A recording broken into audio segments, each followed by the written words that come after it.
7 perkara yang menghapus pahala: menzolimi dan menyakiti kaum muslimin. Nabi SAW berkata, orang yang bangkrut dari umatku ialah orang yang datang pada hari kiamat membawa pahala sholat, puasa, dan zakat. Namun ketika di dunia, dia suka mencaci maki dan salah menuduh orang lain, makan harta orang lain, menumpahkan darah dan memukul orang lain tanpa hak. Maka orang-orang yang terzolimi itu akan diberi pahala dari kebaikan-kebaikan pelaku zolim.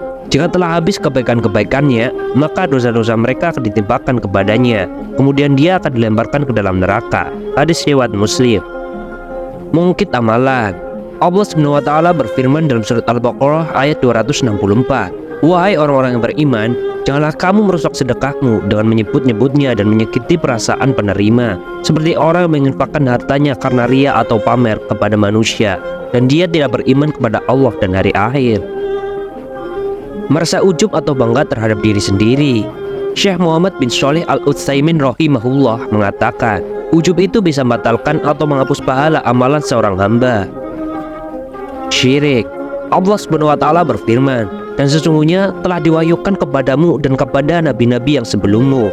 Jika kamu berbuat syirik, niscaya akan terhapuslah amalmu dan tentulah kamu termasuk orang-orang yang merugi. Quran Surat Az-Zumar ayat 65. Bermaksiat dikala sendiri. Dari Sauban radhiyallahu anhu, Nabi SAW bersabda, sungguh saya telah mengetahui bahwa ada suatu kaum dari umatku yang datang pada hari kiamat dengan membawa kebaikan sebesar gunung Tihamah yang putih. Lantas Allah menjadikannya sia-sia, tidak tersisa sedikit pun. Murtad.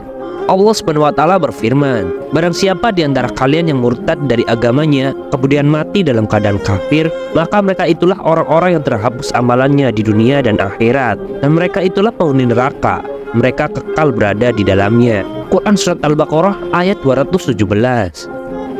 Berucap atas nama Allah SWT bahwa seseorang tidak akan diampuni dosanya. Dari Jundub radhiyallahu anhu bahwasanya Rasulullah SAW mengisahkan ada seseorang berkata, demi Allah, Allah pasti tidak akan mengampuni si fulan. Maka Allah Ta'ala berfirman, siapakah yang bersumpah atas namaku bahwa aku tidak akan mengampuni si fulan? Sesungguhnya aku telah mengampuni si fulan dan aku menggugurkan amalmu. Hadis riwayat Muslim nomor 2621.